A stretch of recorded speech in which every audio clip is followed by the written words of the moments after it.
Tell us a little bit My about connection? your career. Yeah, your career. No problem. So And, Nathan Lafayette. I played for the Canucks in '94, went to the Cup final. Yeah. Had honestly the time of my life. Absolutely loved it. And we got close. I personally had a hand in that, got very close, hit a goalpost.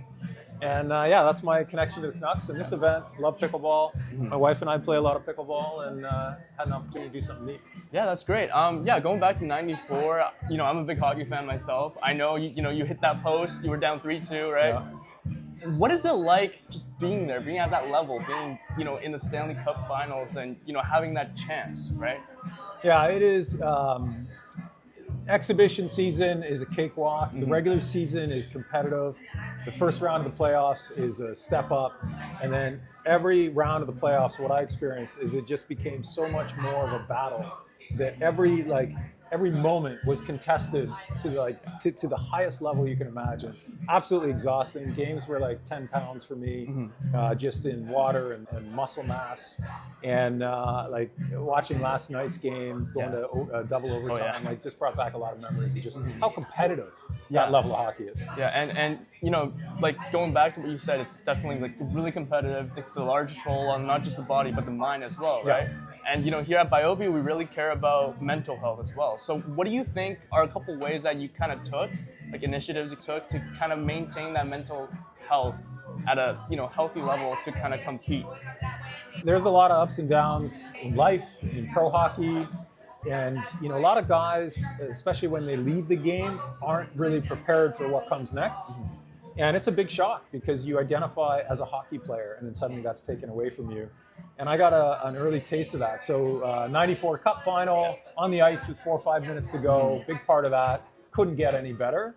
And then 12 months later, I'm a healthy scratch in the minors and kind of wondering what happened. So I had some ups and downs in my career for sure.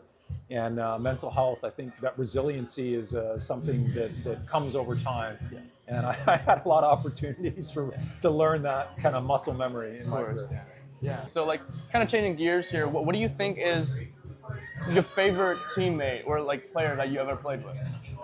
I think there were so many great guys that I played with that it would be unfair to name one or two. I think Trevor Linden was an amazing leader.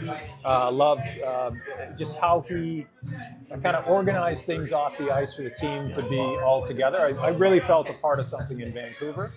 I had a tough time when I then went to New York, who beat us, and looked around the room and kind of was trained to hate everyone in that room. And then lo and behold, Mark Messier, amazing leader, brought the team together, welcomed me with open arms.